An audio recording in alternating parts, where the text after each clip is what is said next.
My name is Jan, I'm 22 years old and this is my first ever bikepacking trip. I recently quit my job as a software engineer to chase my dreams, and this is one of them.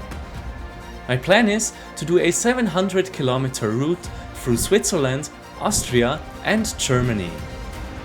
Probably you're now wondering why I only reference Switzerland and Austria in the title and thumbnail. What about Germany? Watch this video and you will find out. It's definitely an adventure I will never forget. I'm fucked. What the fuck? It just blew up. I have to cancel the rest of the tour. After 1 month of preparation, it can finally start. Let's go. I was really happy that I could start the tour. A lot of planning went into it. I had to wait 2 weeks for the weather to clear up, but finally it looked good. It was a really weird feeling to leave my home knowing that I would spend the next 2 weeks riding my bike. The first hour of riding was quite chill, but then the first climb awaited me. Half an hour later, I made it to the first lake of the tour. The view was amazing, even though there were some clouds. The second half of the uphill was tiring, but eventually I reached the top. So the first climb is over, now some downhill.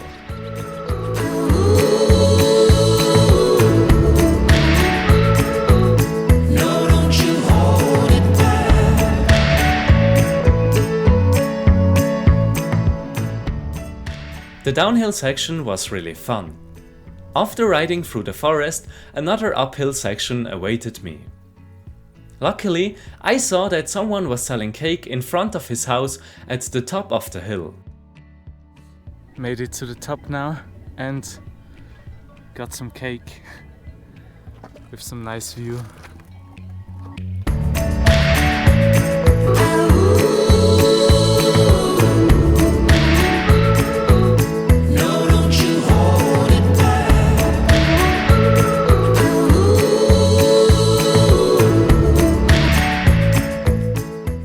Also, the second downhill was fun to ride. I quickly stopped at Kloster Einsiedeln. The church is one of the most important churches in Switzerland. It was built in the early 18th century. Afterwards, it was already time to find a spot for the night. Luckily, it didn't take too long to find one. Today I did 50 kilometers and 1000 meters of height. So not too bad in my opinion. And now I'm at the spot where I will sleep, so I will set up the tent. Let's do it. The first day was really fun. I enjoyed it quite a bit. As you can see, I made a little mistake while setting up the tent. I put the outer layer the wrong way around, so I had to redo it quickly. Here you can see the progress of the first day of riding. Now I want to show you the equipment I used for the trip. I brought the tent underlay, a tent, a chair, some straps, a reserve meal, a headlamp, some drink supplements and of course some snacks. In my handlebar bag I stored 2 jackets, a foldable backpack, some cables and salt. In my frame bag there were some zip ties, a Swiss Army knife, some tape, a rain cape, wet towels, toilet paper, a bandage, some disinfectant, a lock and some other stuff for my bike. I will reveal the other bags later in this video.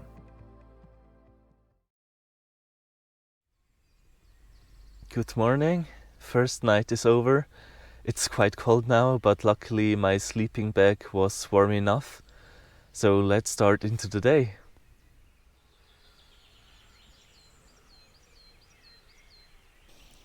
Perfect weather. I'm really looking forward to this day. When I was ready to go, I went to the nearest village to grab some breakfast. Afterwards, I started riding.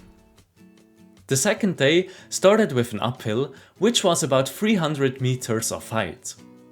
However, I was motivated because it was the only uphill of the day. Made it. Glad that I made it to the top. No more uphill for today. I quickly changed my trousers and then it was time for an epic descent.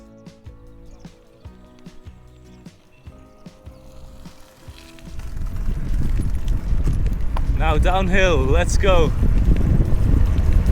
Woo! Oh, I hope you know I'd be the assistant in your Vegas show.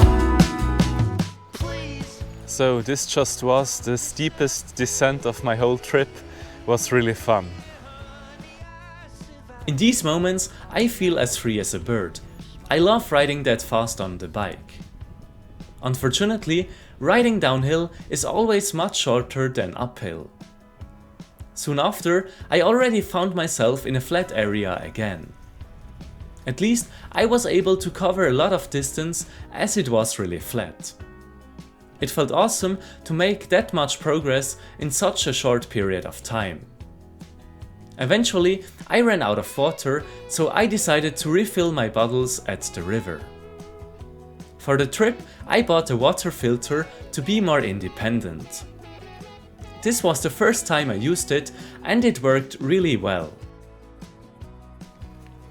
Soon after my short break at the river, I ran into a stranger called Raino. We were both heading in the same direction, so we decided to ride together for a bit. Raino is originally from Austria, but he now lives in Switzerland. He is also into bikepacking. His longest trip was all the way to Turkey. I was really impressed when I heard that.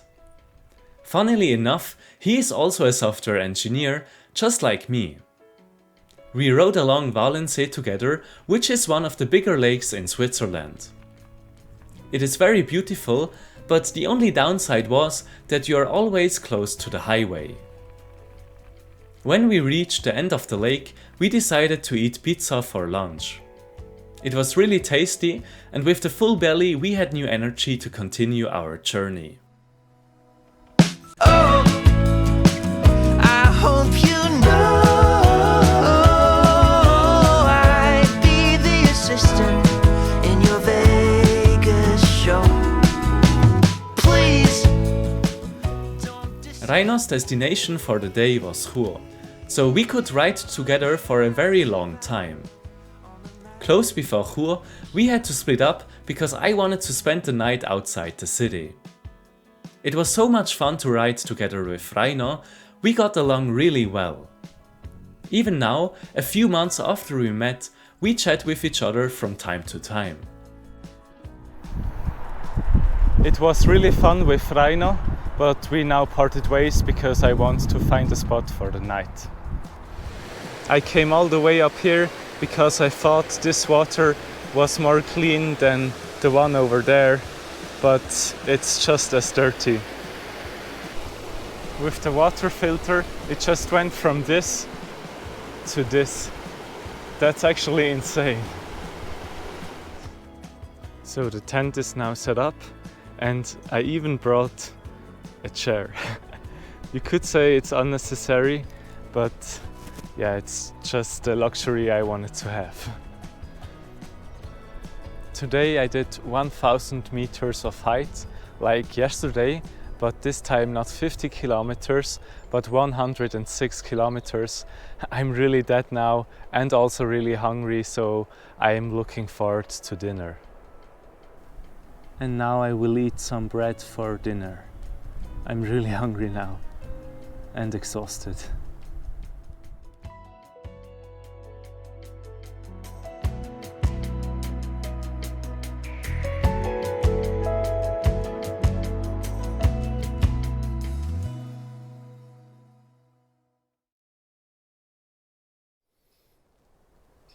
Yesterday evening I saw the northern lights for the first time in my life. That's really crazy, especially here in Switzerland.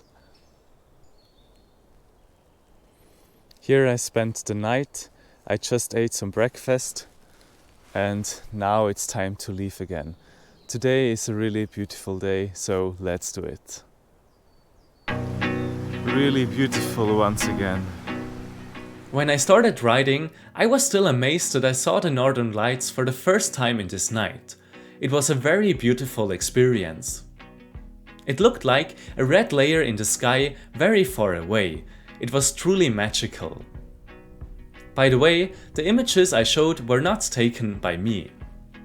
But now it's time to focus on day number 3. Now I have to do a huge uphill. I already did a few meters, but still a long way to go.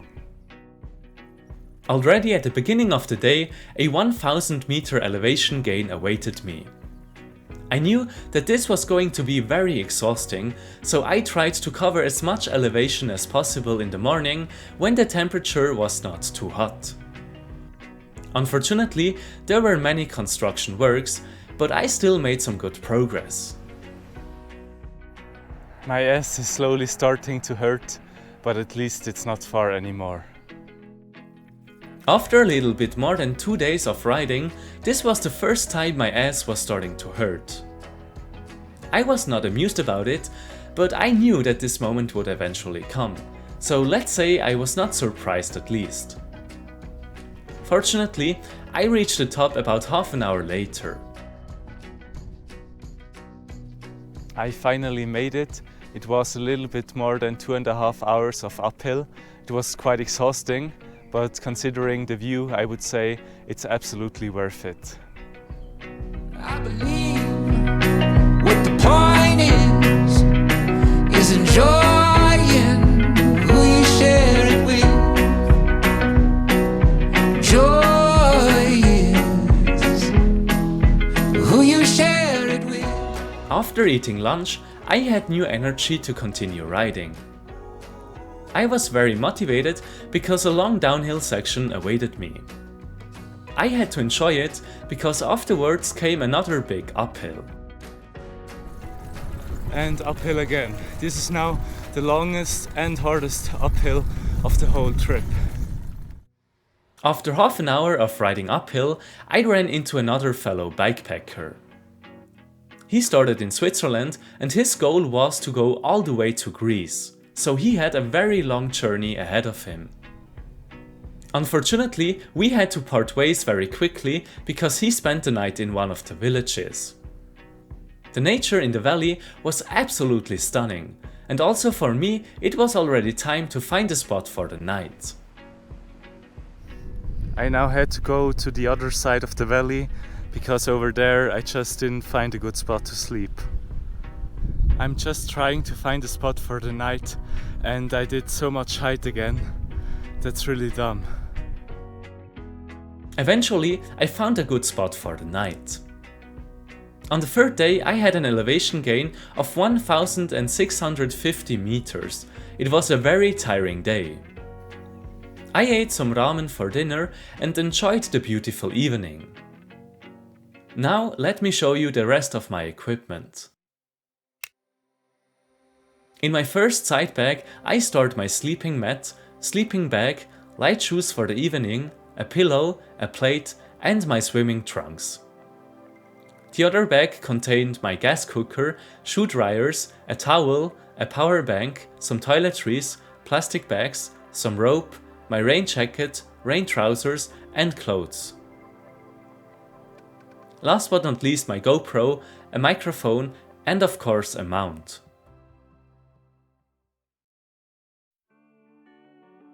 Like every night so far, I slept really well. Also on day 4 I was lucky with the weather.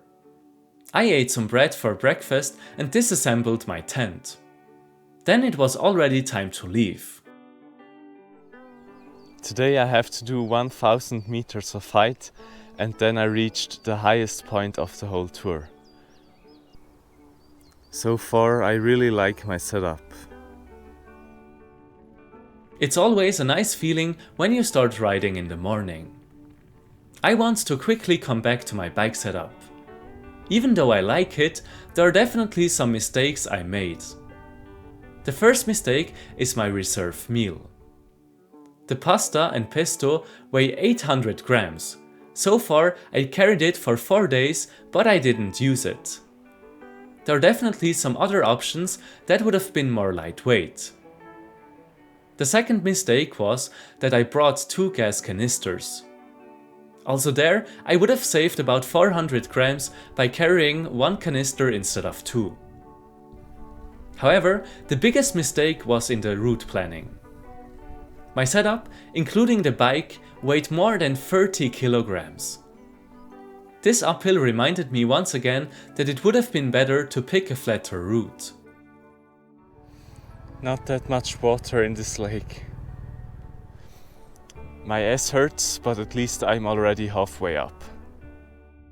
At the end of the lake there was a short downhill section, but then the uphill continued. I'm 1,000 miles from coziness, 1,000 miles from you.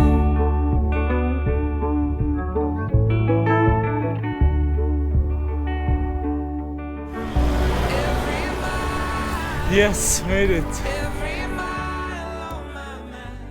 Finally, I made it to the highest point of the tour, 2,284 meters above sea level.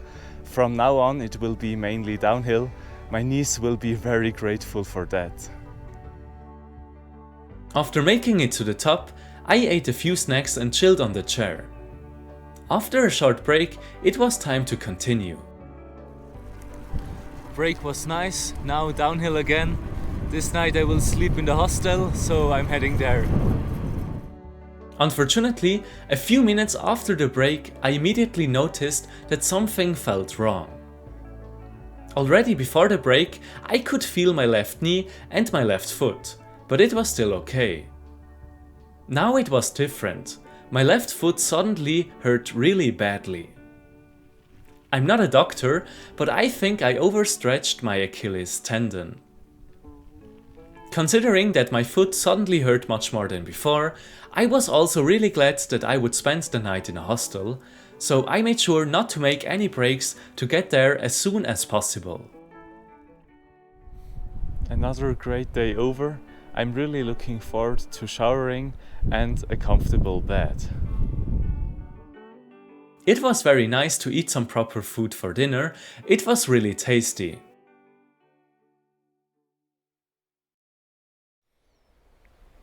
Day 5. In the last 4 days I did 250 kilometers and 5,000 meters of height. So now my knees and my feet hurt a bit. From now on I will take it more chill. I ate a lot of breakfast. This was definitely a luxury I wasn't used to. It was also nice to have a proper bed for the first time. However, unfortunately, I had quite a bad headache when I got up. When I started riding, I immediately noticed that my left foot wasn't feeling any better either. To be honest, this was the first time on my journey I really lacked motivation. My left knee hurt a bit, my left foot and my head hurt quite badly. Also, the weather was not that great anymore, and I no longer had a goal in my mind. Reaching the highest point of the tour was a goal that really motivated me the first 4 days. Now that I had achieved that goal, I didn't really know what to look forward to next. So as you can see, there are multiple factors that caused my lack of motivation on the 5th day of riding.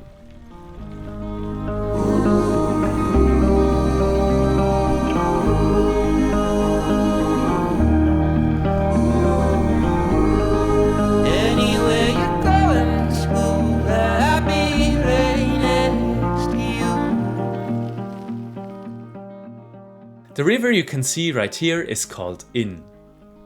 The source is only about 15 kilometers away from where I spent the night. The Inn flows 517 kilometers through Switzerland, Austria and Germany until it flows into the Danube. The river starts right here. The special thing is that if you stand at the pass summit, you can empty a bottle of water, and depending on which side of the mountain you choose, the water will end up in a completely different place. In scenario 1, the water will end up in the Black Sea. In the second scenario, it will end up in the North Sea, and in scenario 3 in the Adriatic Sea. Here you can see the scenarios on a bigger scale. It's the only place in whole Europe where the water will end up in 3 different seas depending on where it flows. On day 5, I cycled along the Inn for about 50 kilometers. Towards the end of the day, I got a bit unlucky with the weather. After 5 days, the first time it starts raining. So far I was really lucky, but not anymore. I put on my rain jacket and trousers and quickly searched the spot to set up my tent. Luckily, it stopped raining while I was setting it up. Another day over, so far every day went by really fast.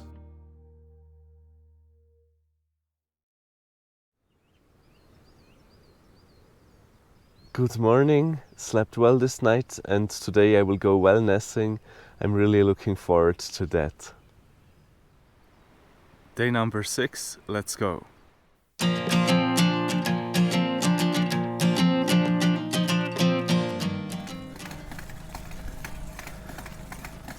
As you can hear, my bike was about to fall apart. I've had this bike for about 8 years and the only thing I ever changed is the braking pads, so I'm not surprised about the condition of the bike. To be honest, it would have been smart to renew the whole drivetrain before the trip, but I was too lazy to do it.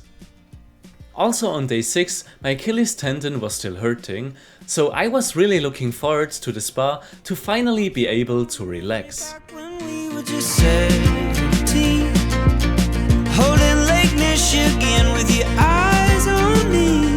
I had my hands deep in the pockets of my blue jeans. I said you could be my Mel and I will be your James Dean. Well, I knew that you could fit. Now made it to school. This is the place where the spa is located. I'm really looking forward to it. See you later.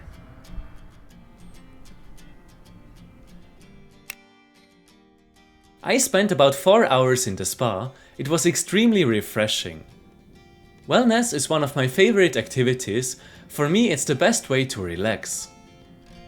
As it was a weekday, there were almost no people. Like always, time went by way too fast and it was already time to continue cycling. So far I knew most of the places, but from now on I don't know anything, so I'm really excited. I was looking forward to enter a region I had never been to before. I was already quite close to the Austrian border, but I decided to spend the night in Switzerland.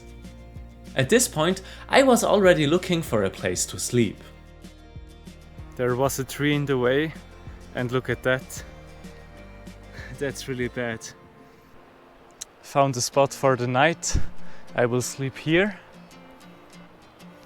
Today I only did 30 kilometers, but that's okay because the focus was on the spa. I set up my chair, dried my tent in the sun and cooked pasta for dinner for the first time on this trip. It was really dumb to carry the pasta for 6 days before using it. At least it was very tasty. Now I want to talk a little about the history of bikepacking. The invention of the modern safety bicycle in the 1880s made cycling more accessible to the masses. It became a tool for exploration and adventure. Armies, like the Swiss and Italian bicycle corps, used bicycles for transport. By the 1930s, bike touring gained popularity in Europe and North America.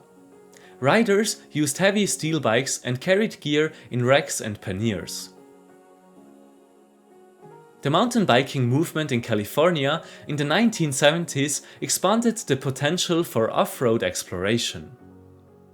Adventurers adapted mountain bikes for extended wilderness travel.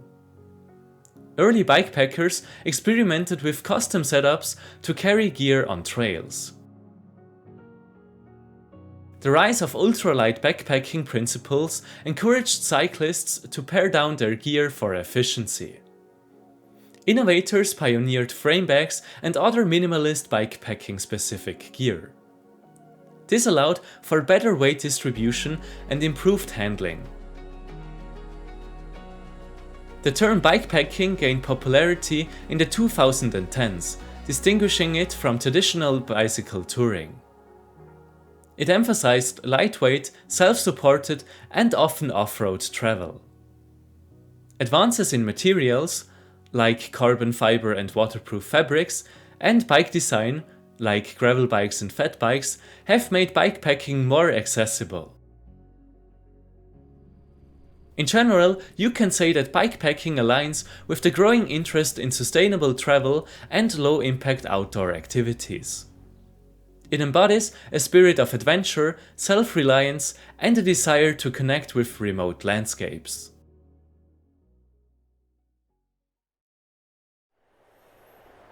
Good morning, day 7. I slept well, but my left foot still hurts. The last 2 days it didn't get much better, and also today it hurts. So I consider to cancel because it's just not worth it to risk my health. I will eat breakfast now and then decide.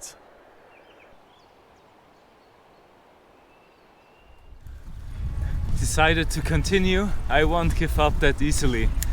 In a few kilometers I will be in Austria. To be honest, I don't know whether this decision was smart. On the one hand, it would have made sense to cancel the trip to give my body time to rest. But on the other hand, I really didn't want to give up just because my foot was hurting. The good thing is that time will often tell whether you made the right decision, so let's see what happens.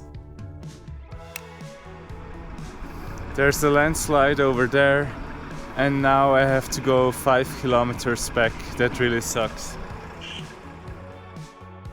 I was really mad at myself that I didn't see the sign that the road was closed.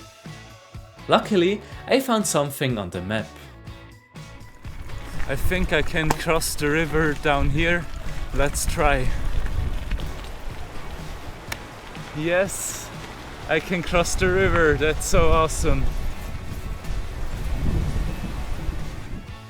After a short but steep uphill, I made it to the street on the other side of the river. Made it to the street.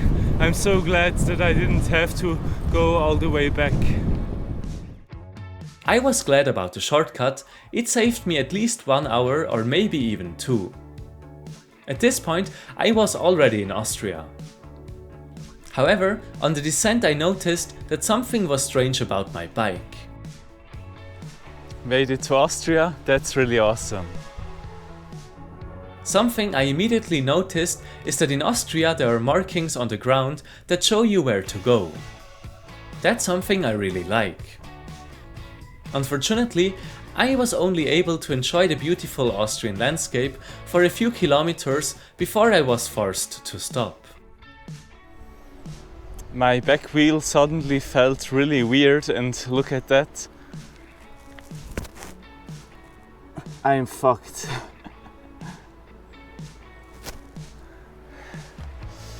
That doesn't look good at all. What the fuck? It just blew up. And it was really loud. I'm so glad I stopped. Luckily, I only had to walk 2 kilometers back to the nearest bike shop called Sport. The staff was really friendly and they fixed my bike immediately. I could even eat lunch in the cafe of the bike shop. The food was really tasty. Considering what just happened, I made a very stupid mistake. When I was riding downhill on the street, I already noticed that something felt wrong, but I just kept riding. If I'd had a high-speed crash on the street and maybe hit a car, the consequences would have been very, very bad. So for next time I know that I should stop immediately and check the bike when something feels strange. The fancy bell you can see right here was a gift from my friends for my birthday. Every time I look at it, it reminds me of how many nice people I have around me, I'm very grateful for that. Because of the tire incident, the 7th day of my tour passed very quickly and it was already time to set up camp for the night. I will set up the tent here. I have a really nice view. I came all the way up here from down there just to spend the night. I don't know why I keep doing this, and now even the sun came out. That's really awesome. After setting up the tent, I ate dinner and enjoyed the view. With 66 kilometers, I did more than twice the distance of the previous day, so I was making good progress again.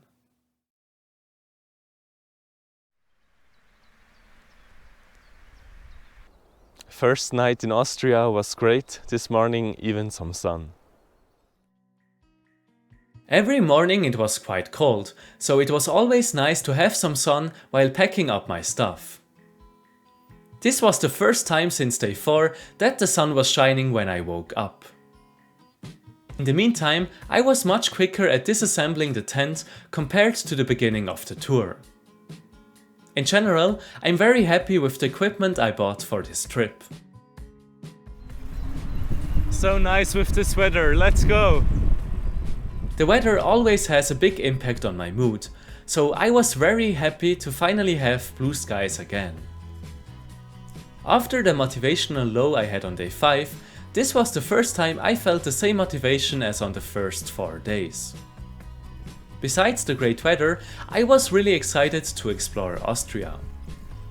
These were actually the last few kilometers I was riding along the Inn. After about an hour of riding, I reached Imst, where I turned north.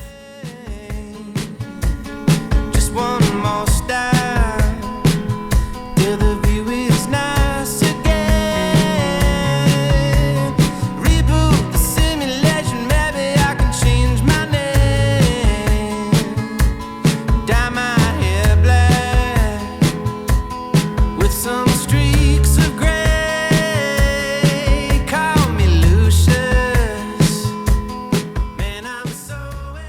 Had a tasty schnitzel for lunch and now there will be some uphill.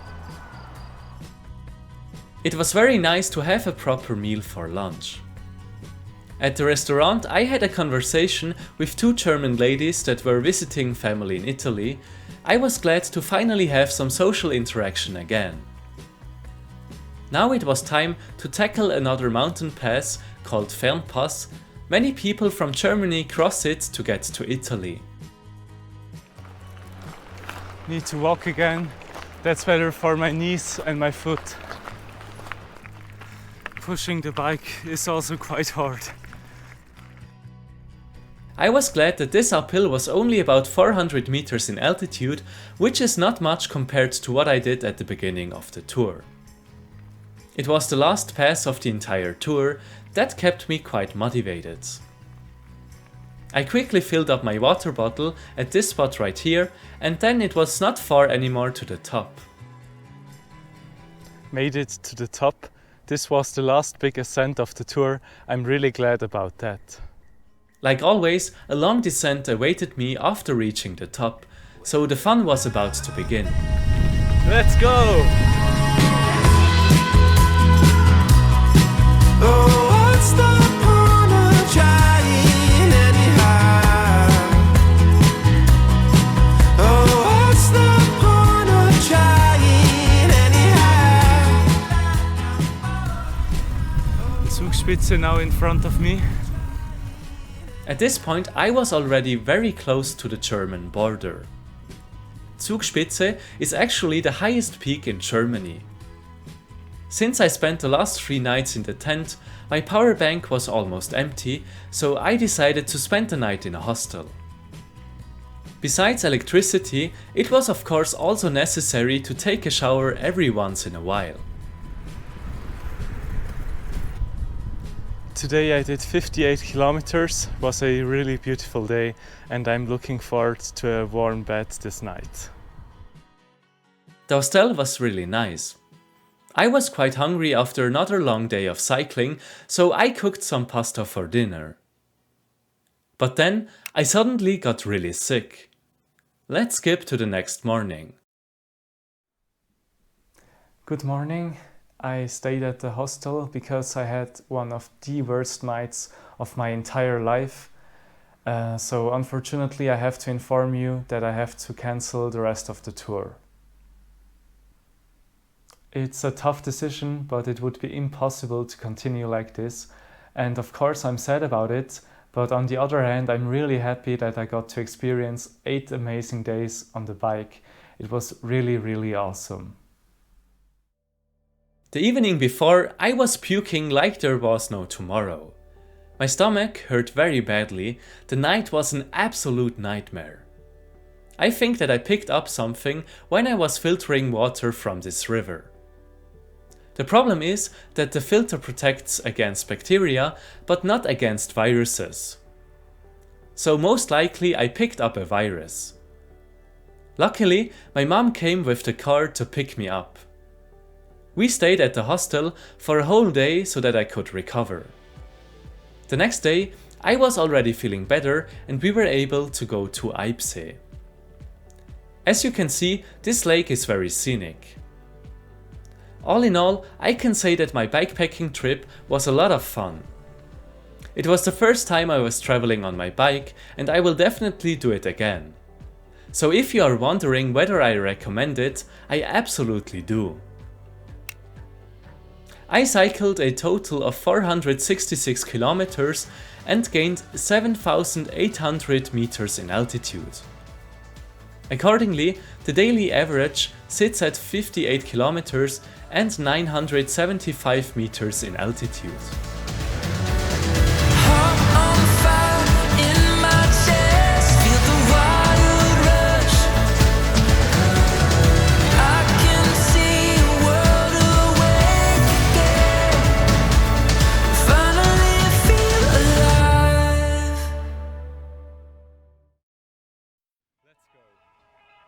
After my bikepacking trip, me and my brother were planning to do a 4-day hike in the Swiss Alps. The hiking was really fun, but also during that trip some unexpected things happened. So I've decided to leave. Bye bye. So if you like this video and don't want to miss out on the next adventure, make sure to subscribe to this channel. See you in the next one.